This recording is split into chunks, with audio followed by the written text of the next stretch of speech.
श्री परमात्मने नमः।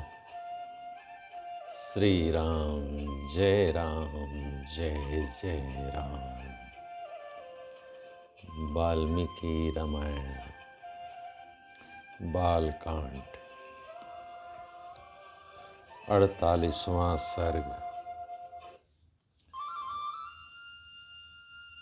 राजा सुमति से सत्कृत हो एक रात विशाला में रहकर मुनियों सहित श्री राम का मिथिलापुरी में पहुँचना और वहाँ सूने आश्रम के विषय में पूछने पर विश्वामित्र जी का उनसे अहिल्या को शाप प्राप्त होने की कथा सुनाना।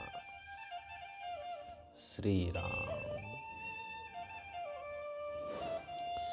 वहाँ परस्पर समागम के समय एक दूसरे का कुशल मंगल पूछकर बातचीत के अंत में राजा सुमति ने महामुनि विश्वामित्र से कहा, ब्रह्मन आपका कल्याण हो।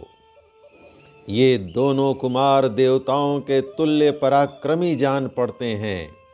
इनकी चाल ढाल हाथी और सिंह की गति के समान है। ये दोनों वीर सिंह और सांड के समान प्रतीत होते हैं। इनके बड़े बड़े नेत्र विकसित कमल दल के समान शोभा पा रहे हैं। ये दोनों तलवार तरकस और धनुष धारण किए हुए हैं। अपने सुंदर रूप के द्वारा दोनों अश्वनी कुमारों को लज्जित कर रहे हैं तथा युवावस्था के निकट पहुंच रहे हैं। इन्हें देखकर ऐसा जान पड़ता है मानो दो देव कुमार देव इच्छा बस देवलोक से पृथ्वी पर आ गए हों। हे मुने, ये दोनों किसके पुत्र हैं और कैसे किस लिए यहाँ पैदल आए हैं?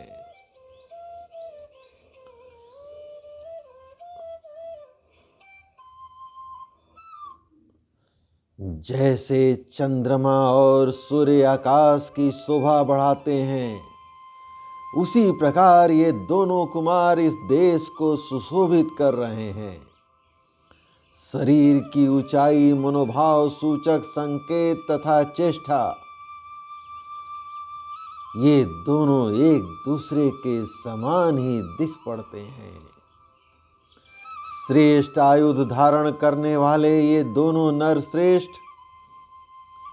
ये दोनों वीर इस दुर्गम मार्ग में किस लिए आए हैं, यह मैं यथार्थ रूप से सुनना चाहता हूं।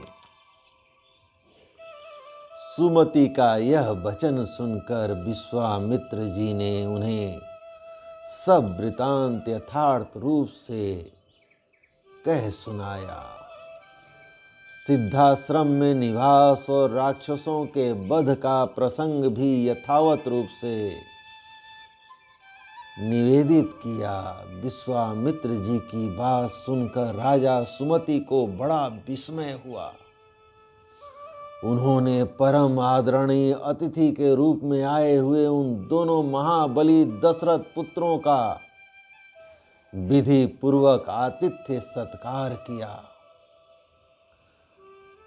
सुमति से उत्तम आदर सत्कार पाकर वे दोनों रघुवंशी कुमार वहां एक रात रहे और सवेरे उठकर मिथिला की ओर चल दिए। मिथिला में पहुंचकर जनकपुरी की सुंदर शोभा देख सभी महर्षि साधु साधु कहकर उसकी भूरी भूरी प्रशंसा करने लगे। मिथिला के उपवन में एक पुराना आश्रम था जो अत्यंत रमणीय होकर भी सुनसान दिखाई देता था, जिसे देखकर श्री रामचंद्र जी ने मुनिवर विश्वामित्र से पूछा, भगवान, यह कैसा स्थान है जो देखने में तो आश्रम जैसा है, किंतु एक भी मुनि यहाँ दृष्टिगोचर नहीं है। मैं यह सुनना चाहता हूं कि पहले यह आश्रम किसका था।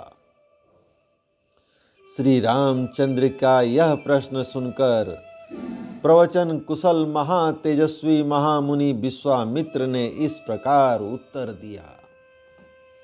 हे रघुनंदन, पूर्व काल में यह जिस महात्मा का आश्रम था और जिन्होंने क्रोध पूर्वक इसे शाप दे दिया था, उनका तथा उनके इस आश्रम का सब वृतांत तुमसे कहता हूँ।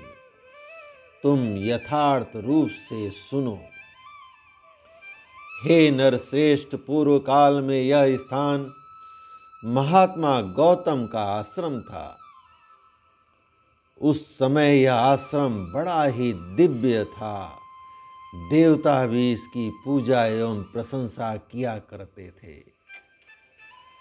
महायशस्वी राजपुत्र, पूर्व काल में महर्षि गौतम अपनी पत्नी अहल्या के साथ यहाँ तपस्या किया करते थे। उन्होंने बहुत वर्षों तक यहाँ तप किया था। एक दिन जब महर्षि गौतम आश्रम पर नहीं थे, उपयुक्त अवसर समझकर सचीपति इंद्र गौतम मुनि का वेश धारण किए वहां आए और अहल्या से बोले, हे सदा सावधान रहने वाली सुंदरी, रति की इच्छा रखने वाले प्रार्थी पुरुष ऋतुकाल की प्रतीक्षा नहीं करते हैं। हे सुंदर कटि प्रदेश वाली सुंदरी, मैं इंद्र तुम्हारे साथ समागम करना चाहता हूं।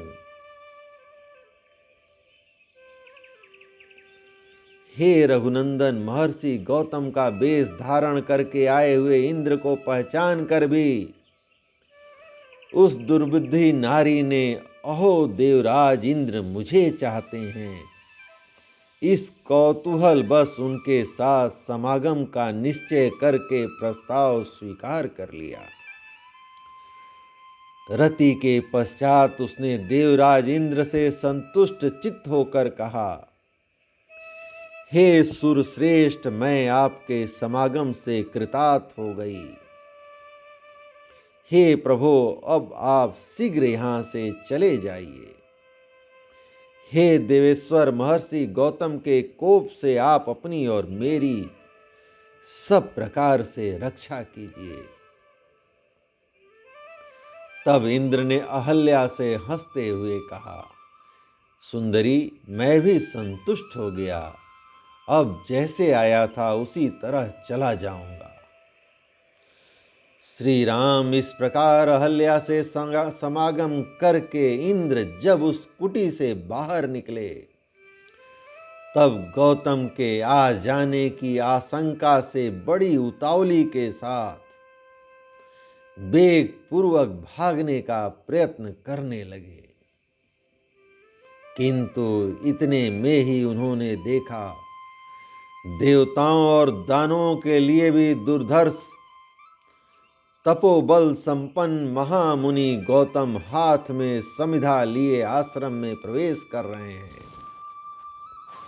उनका शरीर तीर्थ के जल से भीगा हुआ है और वे स्वयं प्रज्वलित अग्नि के समान उद्दीप्त हो रहे हैं।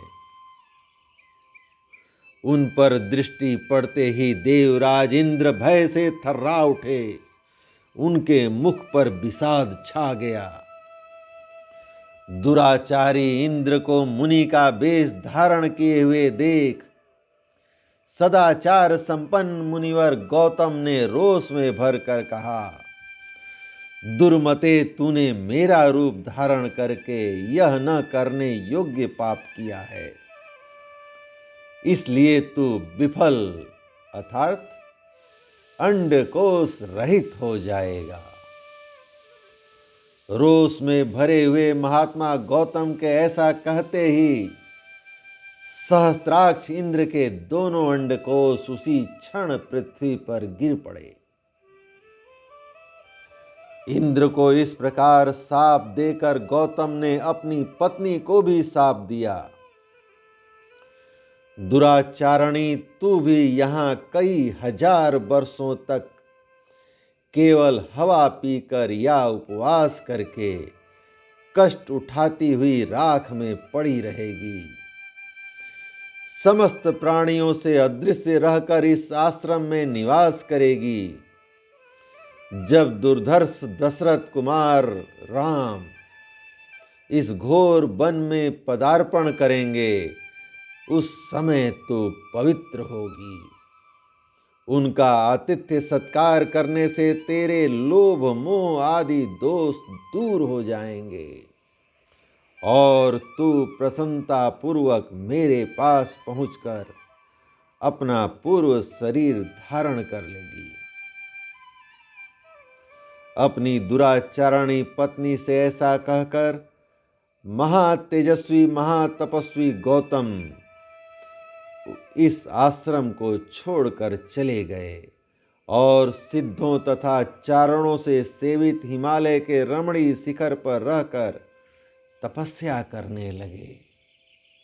इस प्रकार श्री वाल्मीकि निर्मित आर्ष रामायण आदि काव्य के बालकांड का 48वां सर्ग प्रभु श्री राम की कृपा से पूर्ण हुआ।